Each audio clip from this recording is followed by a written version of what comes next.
Lego Master 999 100 here. I'll be going to be playing some SpaceEngine. It's a really good game to play because there's a lot of detail, and I'll be going over this right now. Right now, I'm in a planet that orbits Rigel. It's called Astronomia. I named it Astronomia for some reason. But look at this. Look at all the detail here. Uh, all these mountains here is just like insane. I'm just like going through all these, and you can see its moon over there, which is what's his name? Shatrani. That's how I call it. And also its atmosphere of Astronomia. I mean, its atmosphere is very, very tenuous. What's its atmospheric pressure? Oh, that is very thin. That's like Mars's atmosphere. It's like, but actually Mars is more thicker than this because Mars has an atmospheric pressure of like 1 kPa, while this has like, oh, I think it's the same as Mars. I just got confused because it's measured in ATM, which means Earth's atmosphere, which Earth is counted as 1. Right now, you can see the star Rigel in the constellation of Orion. All right, it's gonna set the date to today. All right, that's today, which is like 2015, 9/22, 20 hours. Oh, this doesn't say it. Let's go to space. Look at all that nice graphics over here. Why is Rigel becoming? Rigel's changing color a little bit. That's just weird. Yep, but this is Rigel. It's causing this. Yep, this is Rigel. Let's go to the closest planet over here. Asteroids.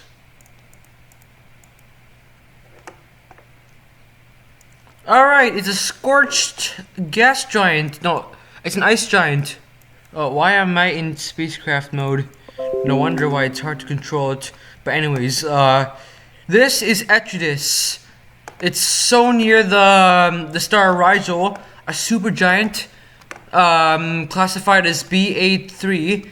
B as in the spectral type B, which means it's whitish blue. 8 means it's one of the coolest stars in that spectral type, and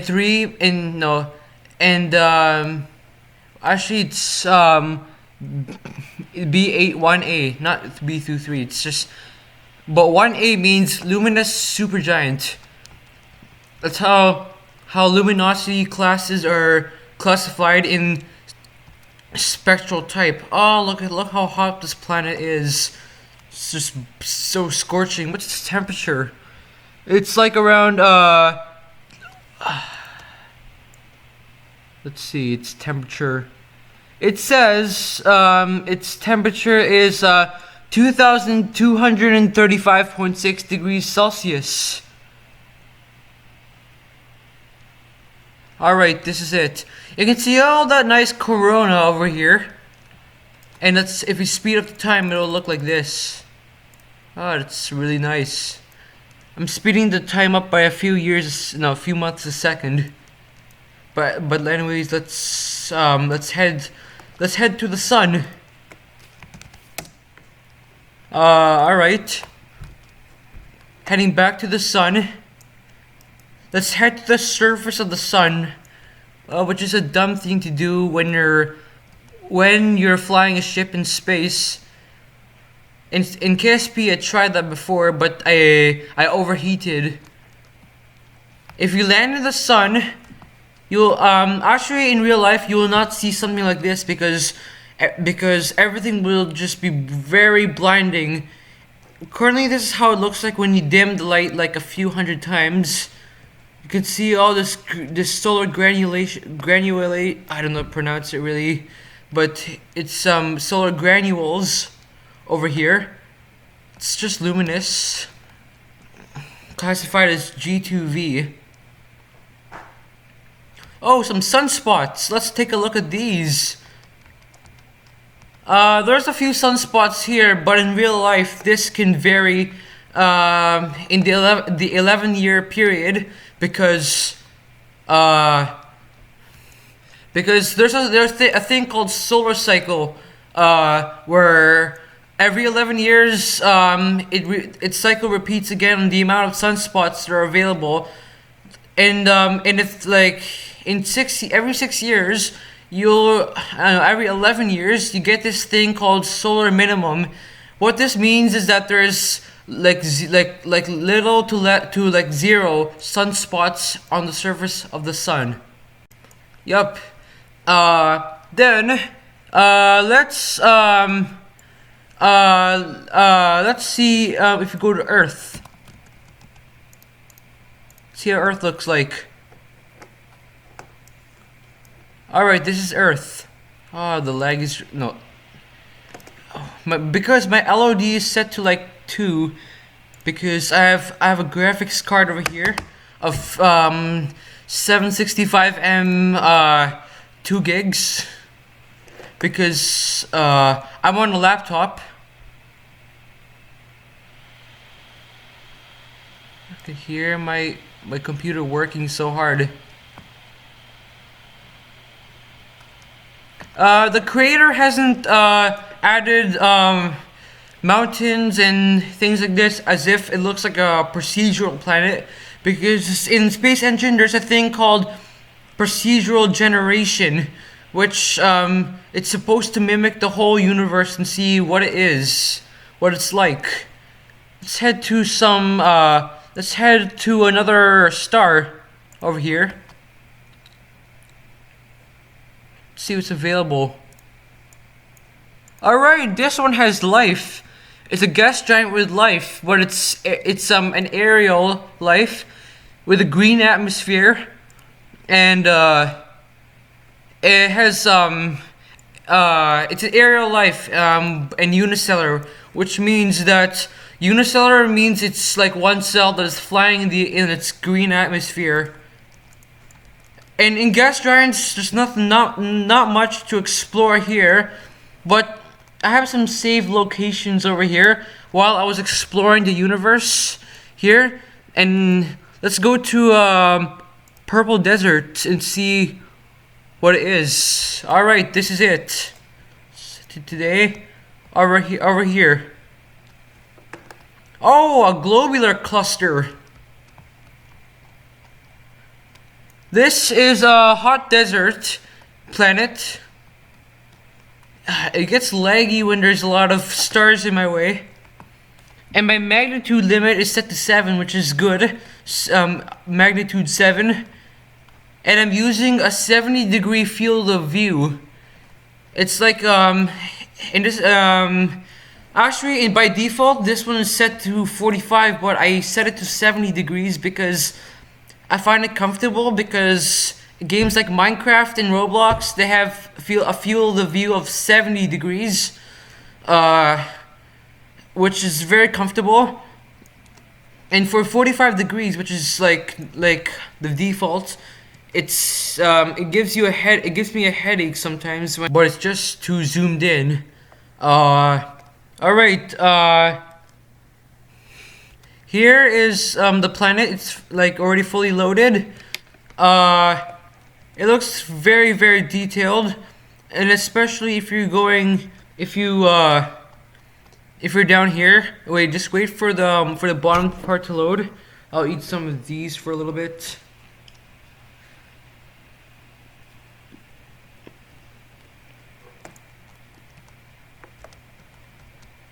Alright.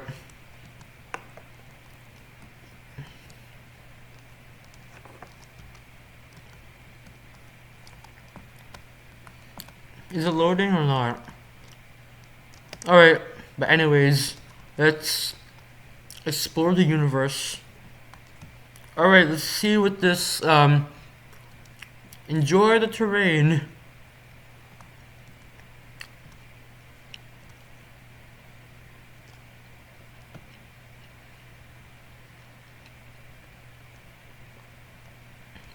Yep, let's head towards another planet.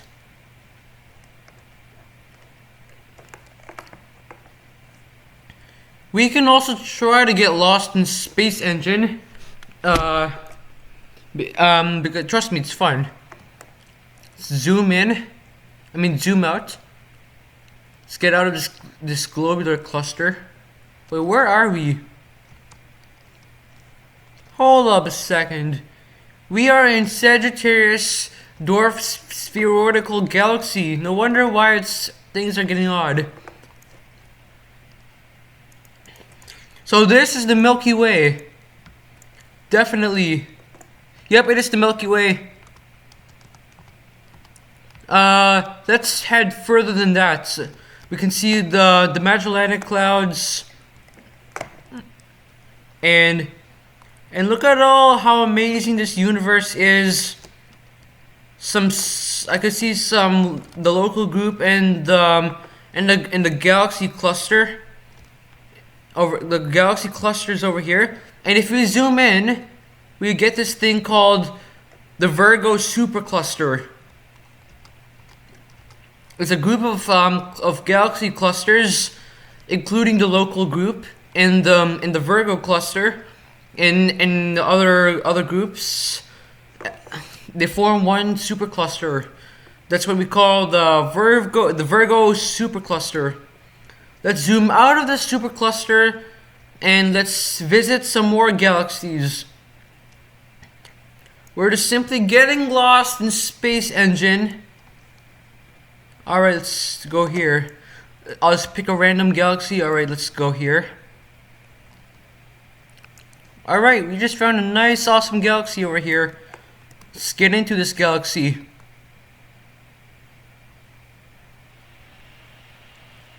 Ah, so much Class O stars everywhere. So, finding a planet with finding stars with planets. Oh yeah, this one has 7 planets.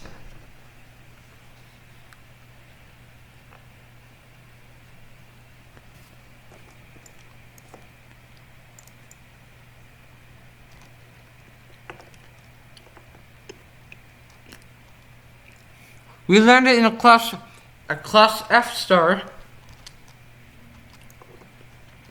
and I think I found Saturn's twin, or not. This is a terrestrial planet with rings. All right, here's a planet that I found. It has amazing rings, just like Saturn. And the thing is, it has a weird albedo when you go here. But anyways, let's land on this planet. Pick an awesome place to land.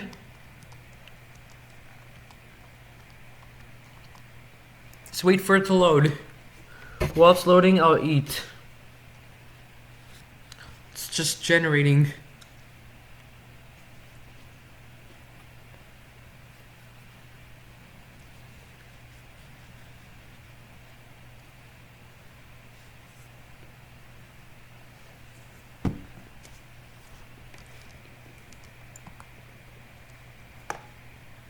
Look at that ring.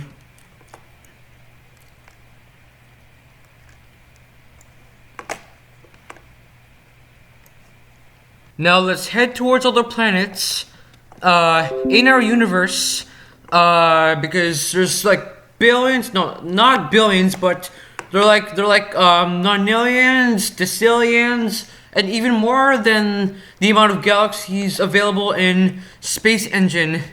That's how amazing it is. You can even get lost and still have this awesome detail. Let's go to some black holes. All right, let's find some black holes that I just found. All right, let's see.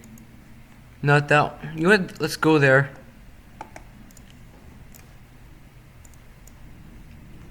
Oh my god, what can I see there? A hypergiant, a red hypergiant, and two black holes, two binary black holes, just orbiting each other. I could barely see the black hole, so I need assistance from the hypergiant star over there.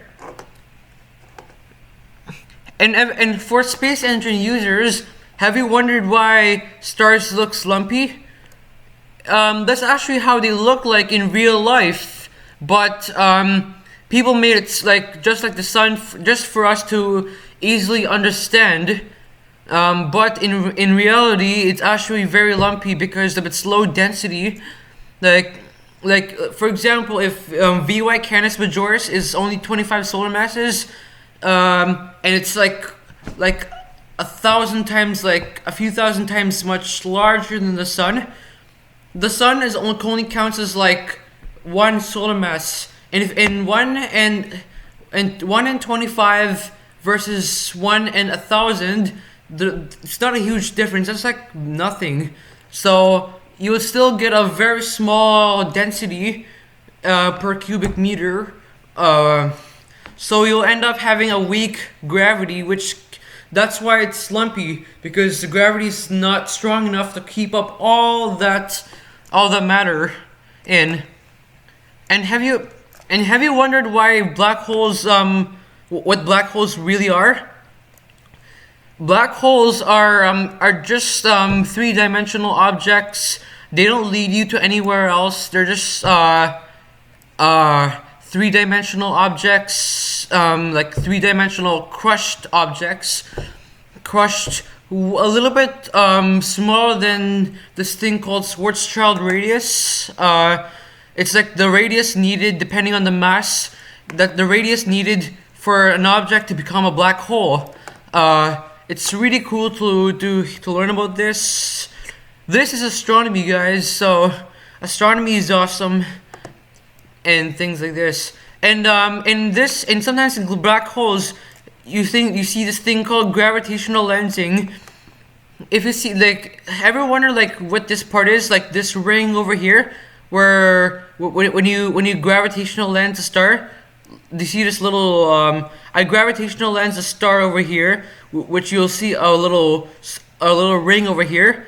That's the altitude where the light actually orbits. It's like the orbiting point, and anything below that starts to get suborbital, and then until the light actually pulls into the black hole. Until the orbital velocity is much faster than the speed of light.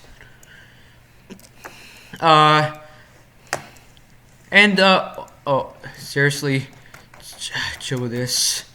All right, let's head towards brown dwarfs. Here's a brown dwarf.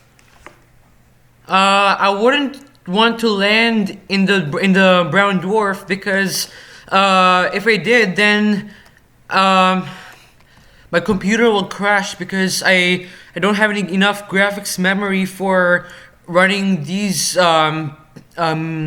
details. All this, it's gonna eat up all my graphics memory. I only have like 2 gigs, so I might need like a better graphics card because I use the 765M, and I really hope I want to get a 980M. It's not just gonna help this, but it's also gonna help all the other games I'm supposed to be playing, like GTA 5 and all these other games. Yeah, we have brown dwarf here. It's class T OV. The coldest stars, no, the hottest stars. I mean, the hottest stars in the T spectra. And you see another brown dwarf over there.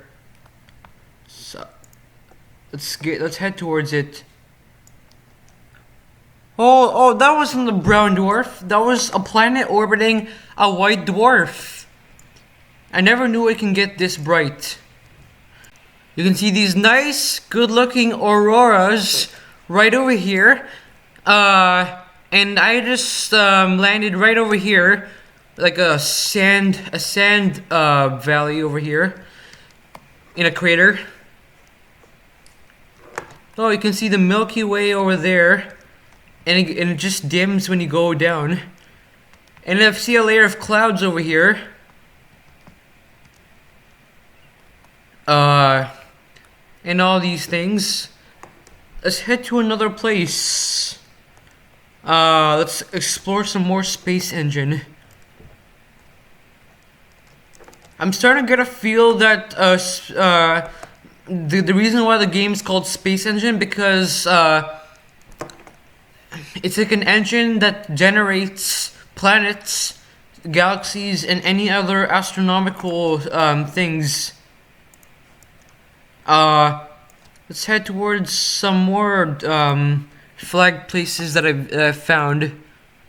Let's go to this planet.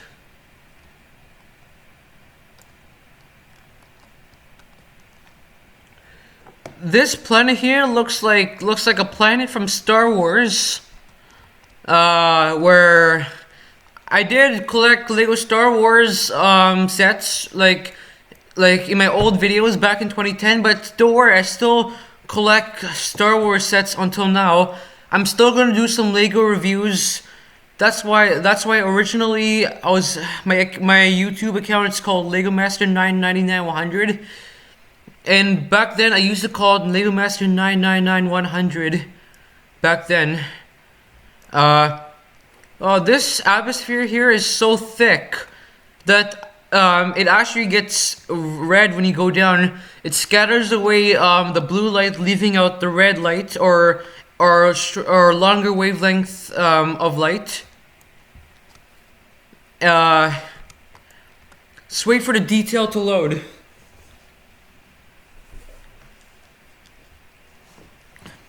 Just waiting for all the detail to load before I continue on. Let's check the star out.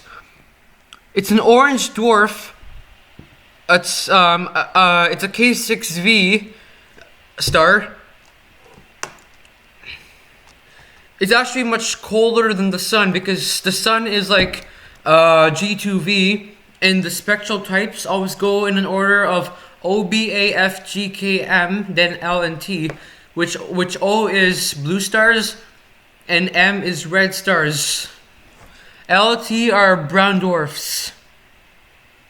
All right, here's the surface. I could start seeing it take shape.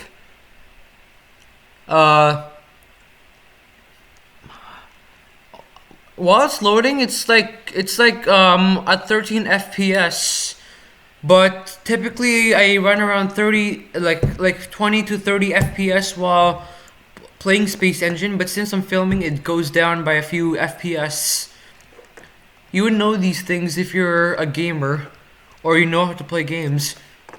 There's also this thing called a telescope system where you can zoom into other planets. It's gonna press Alt. No, how to do this? Shift and then just press those two mouse buttons, and then you can zoom into the planet itself. Here I'm looking through my telescope. 28 arc minutes. And if we zoomed in even more, it'll look something kind of like this. Oh, I can see it moving. So you better have good tracking. Oh, I could see the detail if you zoom in. You can actually see all the detail. It's gonna use up all my graphics memory over here. It might crash. Alright, it's too fast. You know what, let's just return. Alright. Alright. The terrain is finally loaded. And you can see this amazing detail over here. In the 9.7.3 update, the creator added some terrain textures to make it more realistic and all these things. See all the nice desert features over here. You can even, but already you can already like fly ships, like flying vehicles, but the creator hasn't implemented land vehicles like cars or anything like that. But if he did, it'll be really awesome. It'll be awesome if he did that, because I get to like drive around, and maybe I can even do like a group party or something with my friends. No, I actually forgot to set the current time to today. Oh, this place definitely looks like Star Wars. Where I don't know what to pronounce it, but I know the planet's name. I don't know what to pronounce it, but it's where C-3PO and Chewbacca heads into this escape pod and just crash lands into the middle of nowhere in this planet. But what makes it look unrealistic is that it only has one sun, although the real planet in Star Wars has two suns. It orbits. It's a circumbinary planet already. So, and you can see that detail everywhere. All right, let's do some more exploring. Sorry about the lag because I'm recording. Oh, that amazing universe and space. Space, or I always like to do these. Or the space. It's like another way to express your astronomy. All right, let's do some hyperspace. These nice effects when there's hyperspacing through the Milky Way. Is this the Milky Way? Yep, it is the Milky Way. Let's head to Orion Nebula.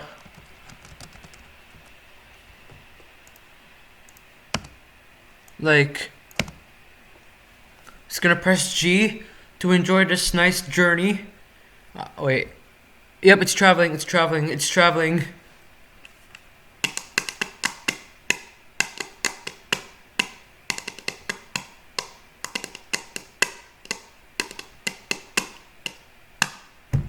There it is. There's some inaccuracies on Orion Nebula because as viewed from the sun, Orion Nebula will look kind of like this, like something like that. But in real life, Orion Nebula actually has this effect where it's actually spreading out from a center. But in here, it's just like blobs of clouds, which sucks. But don't worry, maybe I hope the creator will actually improve it soon. It also provides a three-dimensional view of Nebula, which is the advantage. And let's go to the Horsehead Nebula.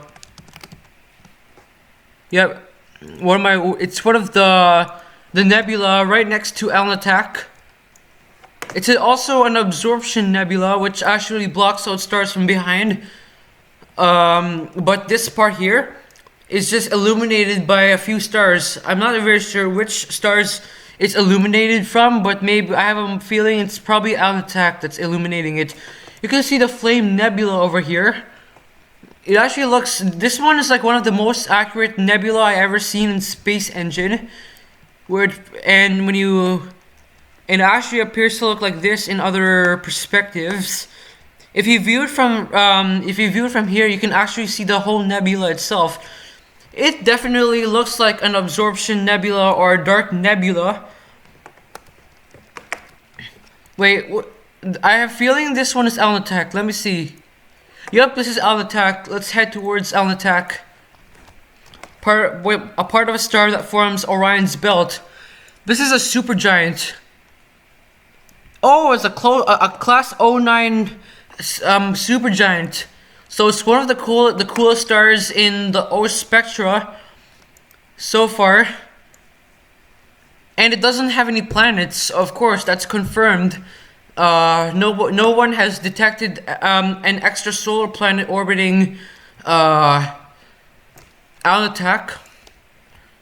but it's one of the brightest stars you can see. I actually seen it in my own eye while I was stargazing in at night. Let's go to the Flame Nebula. Which star is this? Oh, this is planets. Let's head towards it. Ooh, kill them. There's some more planets.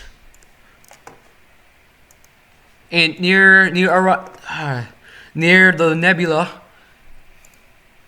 Oh, there's a desert, a terrestrial planet over there. Oh, a warm Terra. Let's head towards that. That's way better than wait, hold up. This is tidally locked. Definitely. This is really tidally locked. Let me confirm that. Look at this. Look at that. It's tidally locked. Wait, if you don't believe me still, let's land on it.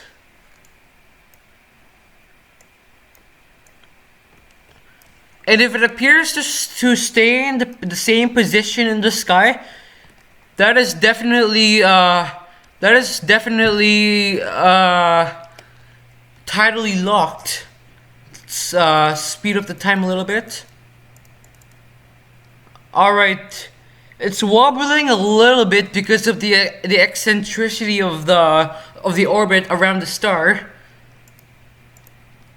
And it's also a Class K star, which is an orange main sequence star. Alright, it's year 2030, so 15 years has elapsed. So if we go 15 years from now, it hasn't been night. So therefore, this planet is totally tidally locked. Alright, you can see the amazing view of the nebula, the Horsehead Nebula and the Flame Nebula. Alright, let's head towards, what galaxy should I go to? You know what, let's go to some neutron stars. Wait, you know what, I'll use my star browser so it's much easier. My star browser over here. Find stars in 1,000 light years. Search. Bam. It's just gonna freeze for a little bit. That's how it is. Just so you know, this game here is still WIP, or work in progress. So it can get very buggy and crashes a lot due to its detail. Hopefully, I can find some white dwarfs. Did it find anything? No, I think I never did. So, you know what? Let's go towards my. Yeah, let's go here. Let's see what. Looking at what locations did I saved.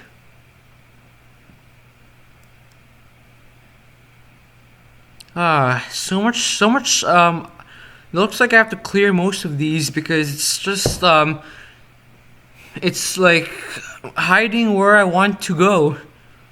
Maybe I should put some, filters or search bar. But unfortunately, the creator never, oh, this one, let's go to this. Oh my god. Oh, wait, did we head towards a neutron star or a white dwarf? You know what, this is a neutron star. You know what, I changed my mind. Let's go to a neutron star. And if for those who thinks a white hole exists, these are the answer to your question. Because you can see gravitational lensing over here, but I find it so incorrect because for black holes, do you see this ring over here? That can only rise when it's past the Schwarzschild radius. But right now, neutron stars are like almost black holes, but actually, they're not. Its surface gravity is not good enough to pull in light. So, but the gravity here is just really massive, and it's also dim, and it rotates very quickly. Let's land on it. Oh, okay, wait. Actually, if you think neutron stars orbit, I mean, they rotate this fast. In real life, they rotate faster than you think. In real life, they can actually rotate like several hundred times a second, which means it goes like it orbits like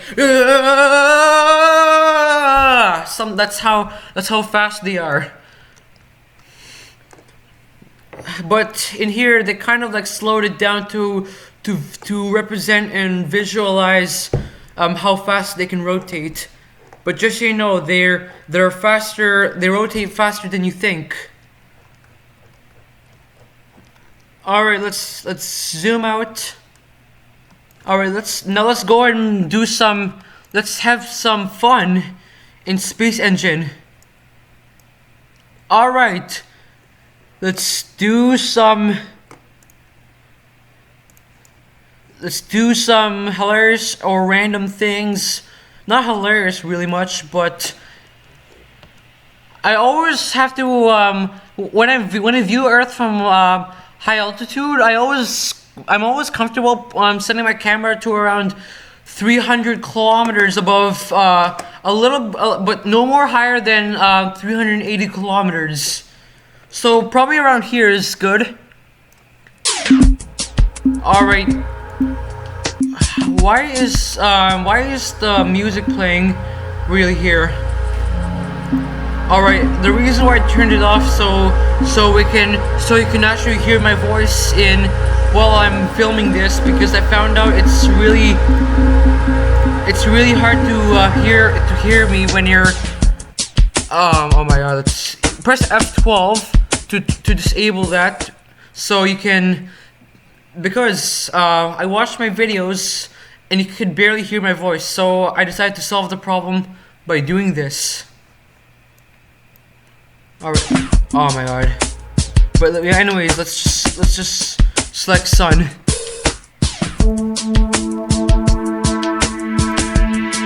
But don't worry, I always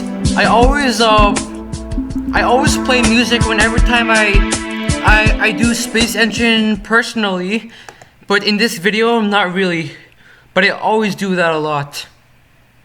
So I'm gonna be like playing around with the stars, and in SpaceEngine you can always resize things, change temperature, all these crazy stuff. You can do all these when you're bored. So we can also increase the radius of the sun. Like we can change it to like how, like for example, a red giant sun. I increased the luminosity to like 1 million. Things look crazy from up here. There's also like, you can also change the temperature to like much colder than, like you can set it to like, oh wait, you can remove the brightness for a little bit. Alright, so when the sun is much colder and way brighter, it'll appear to me a little more red. And so if the sun is like this big, this is like how this is the red giant sun. And the thing is, you can let's try to get this pane out so I can show you how big the sun will be if it's in its red giant phase. On its maximum red giant phase after its helium flash when it's all the hydrogen and helium is all depleted. So we can increase the radius to about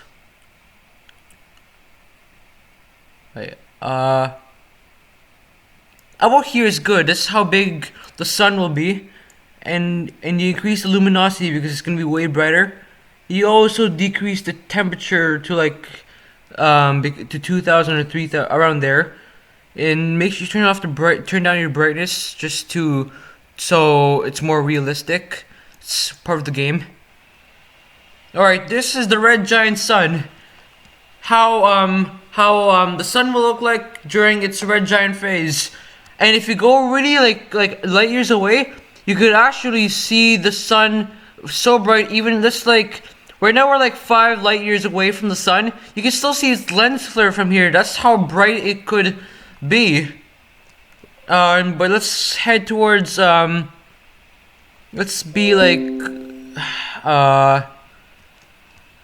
1,000 light years. No, 800, from 827 light years, you can still see the sun when it's in its red giant phase. And if you're like, this is what I'm telling you, like, if you like live like much closer, like 5 light years away, or 100 light years away, or 10 light years away, you can see its lens flare. This is like, remember how in the supernova of 1054, because some ancient people see like this thing called a guest star. If aliens like lived in stars that are in our neighboring stars like Sirius or Proxima Centauri, people would see like a guest star, and that is our sun right there. And if you put it back to main sequence, you could just see it as a normal star at a magnitude of 1.17. I'm also gonna eat some of these for a little bit.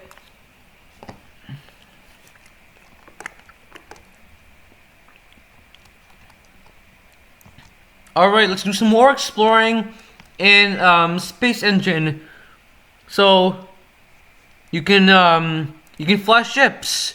These are all the ships I launched so far from Earth towards orbit, mainly orbiting at 340 kilometers and stuff like that. So I also launched some satellites that orbit just only 1,000 kilometers above the sun's surface, and it orbits around two hours. I'll show you that in a minute.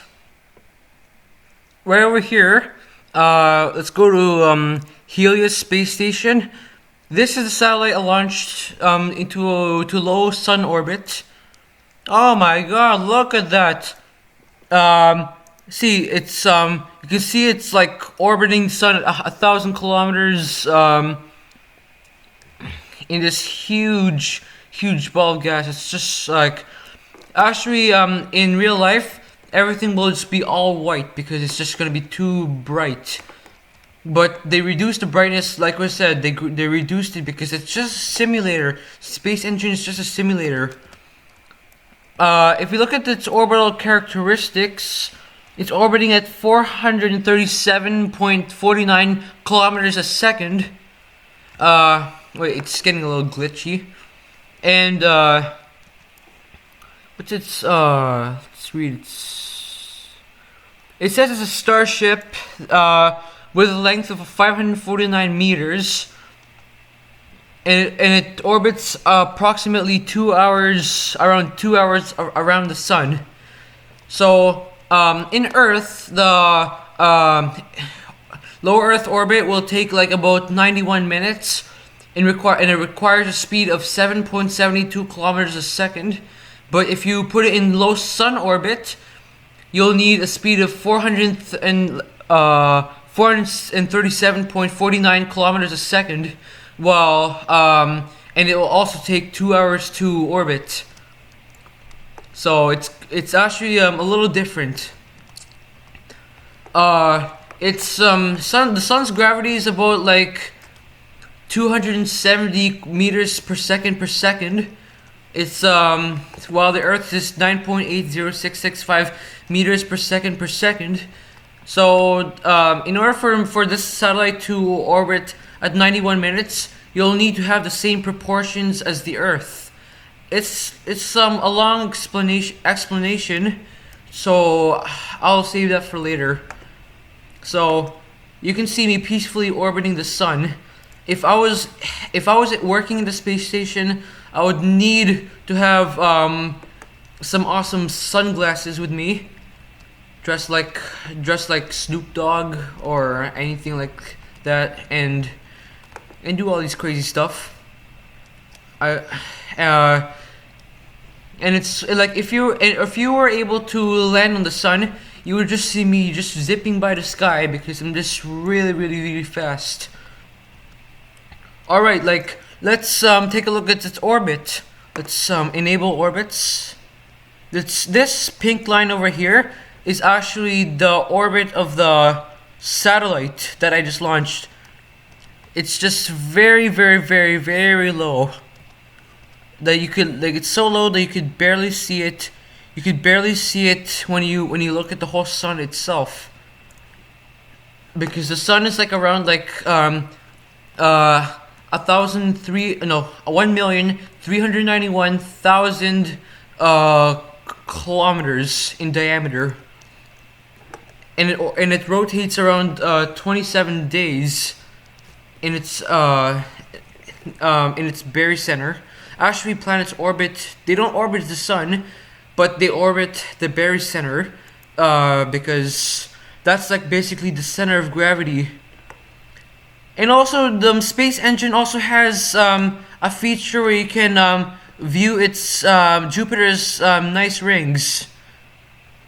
Like, let's zoom in, so using my telescope, and you can see its amazing rings. This is Jupiter, guys. Look at its amazing rings. Alright, you can also increase the exposure just to see the rings. Just press this. Let's set it to a high exposure. Now you could visibly see the rings in an exposure of, let's say, 55. Exposure 55. So the sun is just really, really bright. And Jupiter just appears to look like a bright star with rings. It's just like a blank planet with rings. And you can see the moon. It's like all the moons just shining with a little glare on it. But just so you know, Jupiter's rings they appear to be bigger than Saturn's rings. I mean the mainstream rings, because Jupiter, it depends on how the planet is formed. If we set it to exposure 1, then things look normal. So let's go to Saturn. Alright, here's Saturn. If you eclipse it in the sun, you'll appear to see something kind of like this. That's too much. Alright, you'll see this nice looking rings over here. And just so you know, the rings actually extend until the atmosphere of Saturn's atmosphere, and until the very edge. So, and a fun fact is that after 100 million years from now, then Saturn's rings will be pulled in slowly because of solar drag or anything, and Saturn will just look like a planet without rings. That's all I can explain. Maybe if you increase the exposure, you can probably see. I hope you can see the rings. Actually, yes, you could see the inner rings from here, but it's harder to see its outer rings. But Jupiter is more easier to see than Saturn's rings. It's just weird sometimes. But I set it to exposure 240. If you set the exposure like too much, then all the stars will just block out the way and things like that, and everything just gets glitchy sometimes. So set it back to normal exposure. I also see, like, let's also go to Asteroids. I don't know how to pronounce it, but they call it Asteroids. It's found in the Large Magellanic Cloud, and it's also a white hypergiant. Let's look for it. Let's check this. No, you know what? Let's search it up.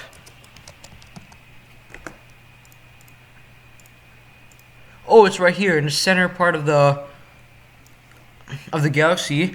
It's a white hypergiant with a spectral type of AOO, meaning it's the hottest stars in the A spectra, and it's a hypergiant star, which means it's just really it's having a really high mass loss. So when a star loses mass very quickly, then that's definitely a hypergiant. You can see its nice corona if we time accelerate. Alright, yep, this looks good. Let's go to the center of the Milky Way.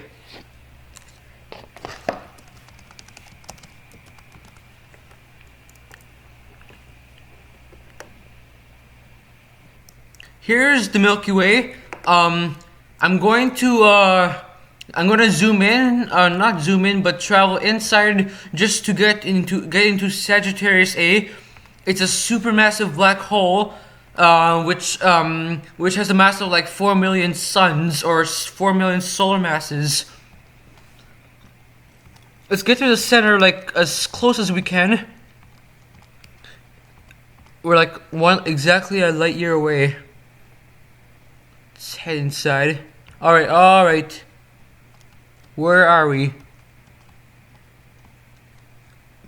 I think we're close enough. Oh, there it is.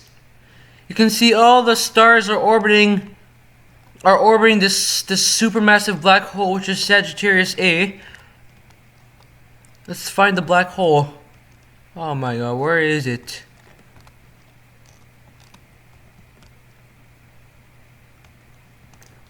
So there it is. There it is. I can see its gravitational lensing over there. Let's zoom in.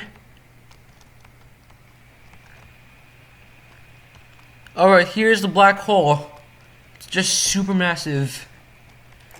That it actually it's so powerful enough it can lens. Like what it said, the part where it appears to be a ring, that's the altitude from the black hole where the light actually orbits the black hole.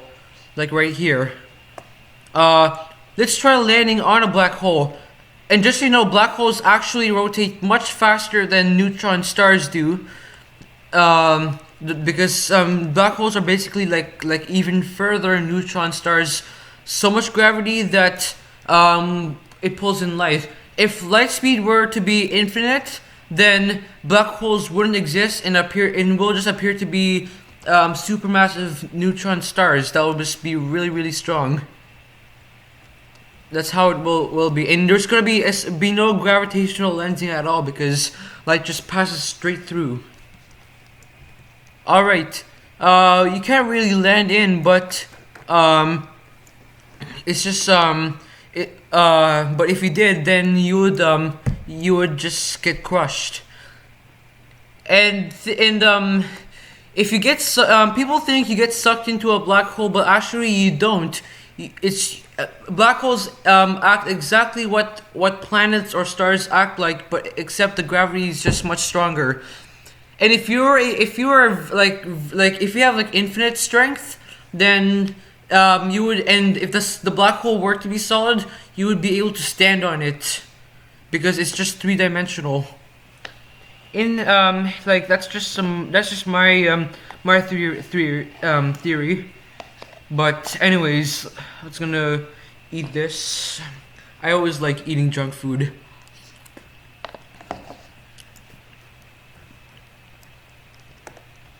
It's just fun. Sometimes I even eat like bags of chips every day. Here's a globular cluster over here. Globular clusters also has black holes in the center. Like if you go into it, you'll find some intermediate mass black holes. They're like between there's like 3 different kinds of black holes. Stellar mass black holes, they're formed by hypernova explosions. I'll explain to that a little bit. But intermediate black holes are like much stronger, and they end up holding globular clusters, like which is groups of old hypergiant, supergiant stars and everything. Let's find the black hole that's supposed to be in the center. Oh, there it is. Oh, right here. Black holes! Yep, I know. These are some black holes. Alright, you can see this nice gravitational lensing over here. Same with other black holes. Actually, for white dwarfs and neutron stars, you can see this gravitational lensing effect. That's what we call gravitational microlensing. It's actually another method of finding extrasolar planets, because they're using that to magnify other stars. They're using it to magnify other objects, so astronomers will find it easier to detect. There's also other methods of detecting extrasolar planets, like radial velocity, or like the Doppler effect, where when like a large enough planet that orbits too close to the star that it actually creates a barycenter, then if the star moves away, it turns red, and if it turns towards you, it turns blue, because it shortens the wavelengths by a little bit. So shorter wavelengths, blue light. Longer wavelengths, red light. Even longer, infrared. That's how the electromagnetic spectrum works. Alright, let's also go through some more exploration over here. I showed you some stellar mass black holes like a few minutes ago. Now I'm going to show you some. Let's see what else can I find. Let's go to some more nebula. Like, let's go to the Crab Nebula. It's a supernova remnant which leaves behind a neutron star. This is the nebula that some people call a guest star back in the year 1054 or 1054. So this is like the remnants of the supernova. Like, there's some errors in the game where SpaceEngine 9.7.2, it used to have like a neutron star in the center of this nebula, but when I decided to download the patch of 9.7.3, I think it got glitched and it just disappeared. But there's supposed to be a neutron star in the center. I tried it before, but there's supposed, but it was gone, unfortunately. Actually, for supernova, they're supposed to form neutron stars, and hypernova is supposed to form black holes. So the difference between a supernova and a hypernova is that a hypernova usually results in a black hole, and like 100%. And for supernova, they're like less stronger. It's like but the difference is a hypernova is like typically 100 times stronger than a normal supernova. Which a supernova occurs when a star is like above 10 solar masses. Like 10 solar masses, then there could be a possibility of a supernova. It's because 10 solar masses is good enough to compress its core into, like, if it exceeds 1.44 solar masses, the core, the maximum weight for a white dwarf, that's just called the Standard-Secker limit. Then it'll cause a supernova, because it's gonna incinerate and collapse, and then now you get this neutron star. Then if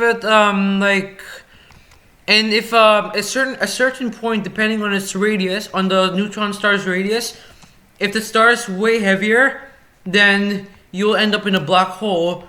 But to cause that, there's supposed to be a hypernova explosion. It's like if it gets more heavier than a neutron star, then it becomes a black hole, because its mass, its current diameter, depending on its mass, is like now below the Schwarzschild radius. Now let's do some more exploring.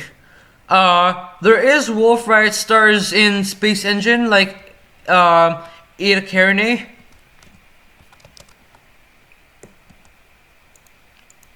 Eta Carinae, it's actually a Wolf-Rayet star. In this game, they kind of made Wolf-Rayet stars look like craters, like appear to have craters, but in reality, there's supposed to be a nebula surrounding it. There's some glitches in SpaceEngine where, because Wolf-Rayet stars like normally have a nebula, and Eta Carinae actually has this nebula called a homunculus nebula over here. Like that's actually the nebula that's supposed to surround Eta Carinae. But the glitch is that the creator wasn't able to resolve that issue really. But here it is. It's just a nebula where Eta Carinae is supposed to be in, and all of these things. And also, there's been some in SpaceEngine. There's also eclipse shadow effects. Let's go to some planets with eclipse shadows. Like I saved the location over here. No, not this one. I saved the location in my just to, like, if I found something really cool, I could just like log this location in. Maybe I'm just gonna look for it. Alright. Maybe I named it what did I name it? Alright.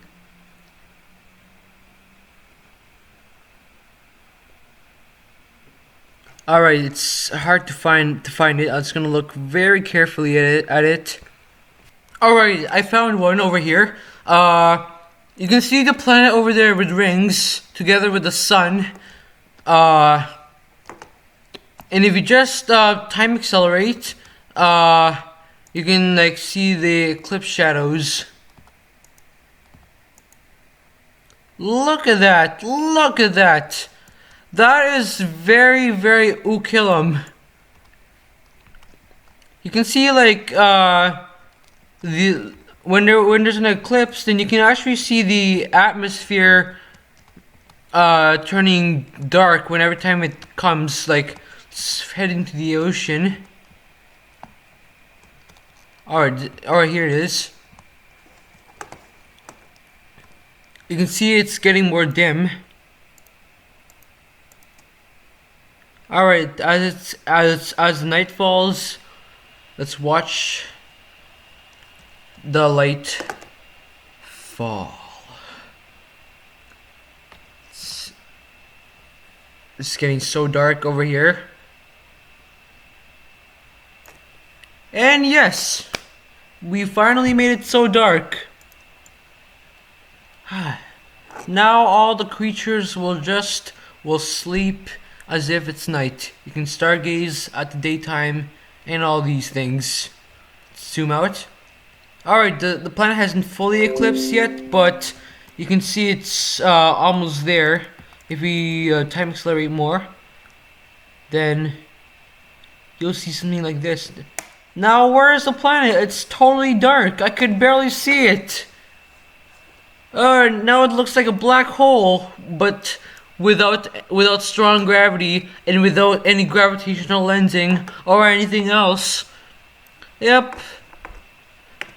It's just totally dark and totally dark. Yep. Just one ball in space. Alright, let's do some more exploring in SpaceEngine. Let's speed up. We found this. It's also located in another galaxy. And if we turn up our exposure, then you can actually see the superclusters. Let's go to the Milky Way first to mark our home first. Alright, this is much better. Alright, it's just nearby. Maybe if we increase the exposure to like much more, then you can actually. Oh, you want? I could also turn off the. I can turn off any the procedural start the galaxies, so you can actually see how it actually looks like based on what all the information we got so far. Let's turn up our is our magnitude limit maxed out or something? Alright. This looks good. Yep. Now this is like our like all the information we got from our universe. And the reason why it appears to be like a little like a butterfly because if you look at the Milky Way, if the telescopes you see, it gets obscured by the Milky Way itself, so we cannot see some galaxies down there, so it just blocks our way. But if you look above, then we can see some galaxies everywhere, and this is the reason why you get this little, it forms to be like this. But in reality, this will appear to be a sphere. It's not like anything, not like a structure naturally made, but it's actually what the only data we only have so far in 2015. Yep, you can see the disk over there. It perfectly aligns with this empty space over here. Yup, that was some good astronomy over here. Some awesome astronomy I did over here. And this is probably the longest video I ever made in my in my whole Lego Master career. I also there's also like I wonder if there's like if you can see anything else. There's like you can also do this, like there's this little diagram here to determine the distance, and oh, this is making me uncomfortable a little bit. Where is see if you zoom in, oh my god, oh my god, let's turn down our magnitude limit. Alright, I hope our magnitude limit is back to 1. Oh, I can't help this. So it's lagging the hell out of here. Seriously, just like how can I I'm just gonna turn off the labels. Labels are, you know what? The labels are important, so you want to never use this for stars, but so far this is the Milky Way. The Milky Way. This is the galactic plane or the galactic horizon, and you can see all the nearby galaxies based on axes. And if you zoom out much more, then you can start. There's like a limit so far, so we can based on this bar over here. But so far you can see all the distances and everything based on this little scope over here. But it's also really awesome. There's also some projections that you can do here, like Oculus Rift. Oh my god, the lag is real. Oculus Rift. It's a good it's a good way to play around if you're a good gamer. And an Oculus Rift is something that gamers wear. Let's say you're playing Call of Duty Black Ops, and then you have this Oculus Rift glasses equipped in your eye. So it's like as if you're living in the game itself. It's like. And pretend like you're playing Call of Duty. You have your M4A1 with you, and you're in this campaign, and you have this Oculus Rift. You can actually look around like this and this boom boom boom boom boom boom boom boom boom while you're playing. In SpaceEngine, it's a little different because they have to put a separation over here. So it mimics our two eyes. But but this is like how things actually work. The reason why it's the same because you're actually looking at the same image between those two eyes. You can also change its projection to 3D. So if you have 3D glasses, you can see the Milky Way in 3D. It's also cross-eye. You can do this. You can also like oh, you know what? This is not a good idea for your screen because once you keep on doing this, it's gonna make your screen flash and flash. Because it's just a problem with screens.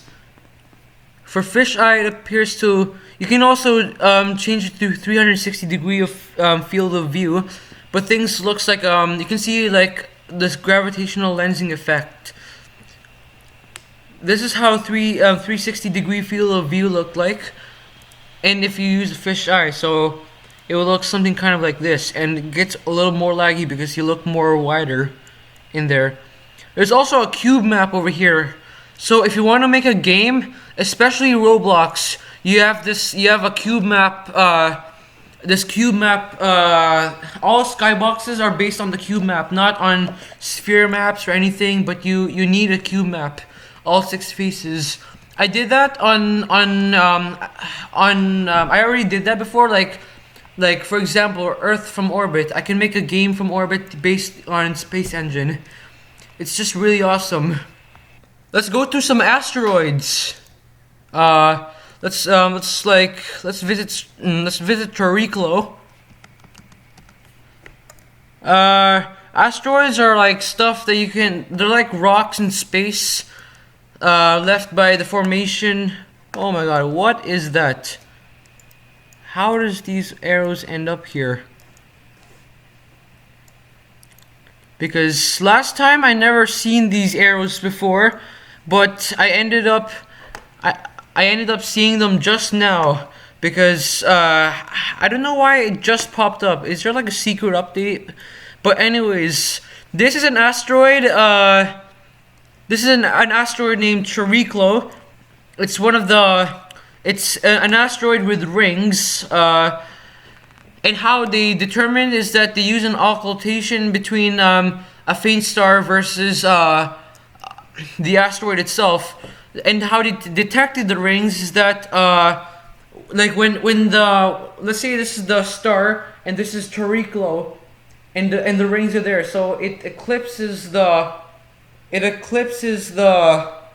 star itself as it moves by, but there's rings around it, so the rings can block out light by a little bit, and then before the asteroid actually eclipses the star, and once the eclipse is already done, then the ring from the other side will start to eclipse again, so you'll end up like this. Like you can see this.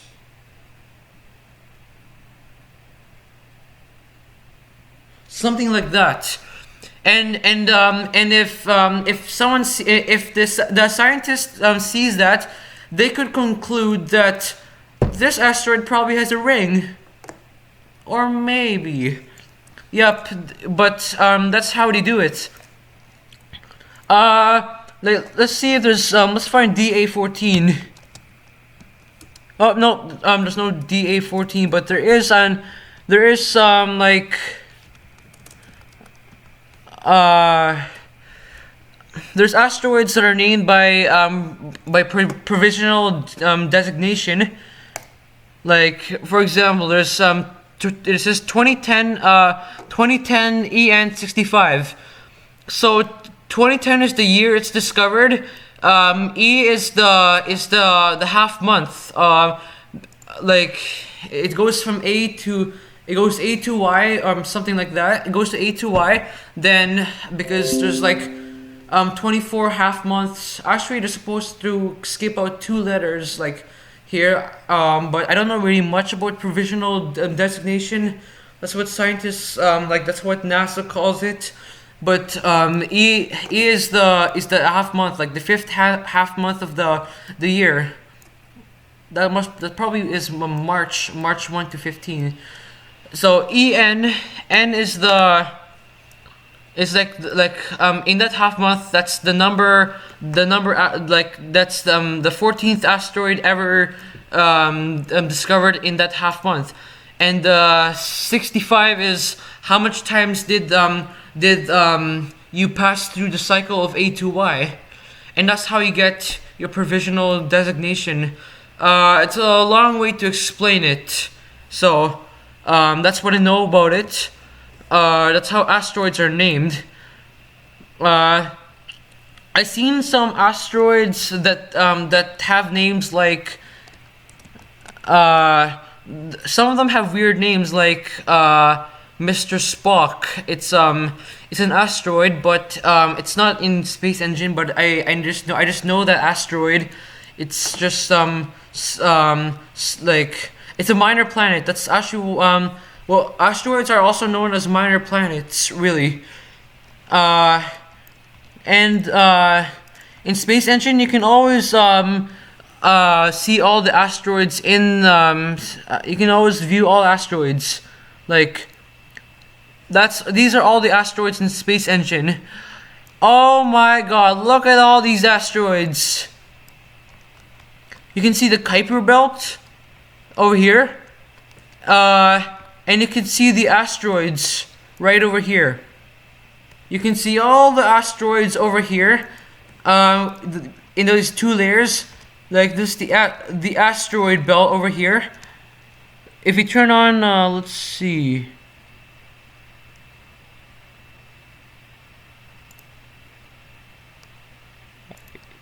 We turned on markers, but we disabled the orbits.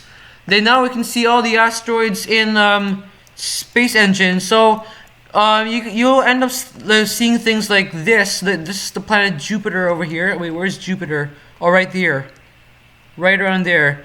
And the asteroids over here is what we call the Trojan asteroids, because they're located in Lagrangian points between the Sun and Jupiter. So they end up going towards it. They're one of the equal points between the Sun's gravity and Jupiter's gravity. So it's like in an L2 and L3 area. So they call the Trojan asteroids, which is 60 degrees from Jupiter, and when they orbit, they seem to follow them at the same path. All right, I could see the Sun like moving because it's just orbiting the Milky Way as well at 200 kilometers a second. And you can even select every one of them. Here's a Trojan asteroid I just found. All right, this is a Trojan asteroid. It gets extremely detailed. Turning off orbits. Let's close these markers. Alright, that's better. Now we are in the asteroid. But anyways, like what I said, the game always crashes a lot. You should get SpaceEngine. It's only like 950-ish megabytes only. It's pretty small if you have a huge... if you have like a terabyte on your computer, and but so far this program's only available on Windows. But don't worry, it's coming on Mac. So you can actually donate money towards the creator if you go on their site, SpaceEngine, like en.spaceengine.org. It's free. Really, like what I said, it's free. But you can donate whenever, if you want. But I recommend you donate, because that will actually help SpaceEngine so much that maybe the progress on this game, it's still in development. So it's gonna be developed much faster if you keep on donating towards Space Engineer. That's his name in SpaceEngine. So rate, comment, and subscribe. Link in the description below, just to that will lead you to SpaceEngine, spaceengine.com. if you really like to get this game, and stay tuned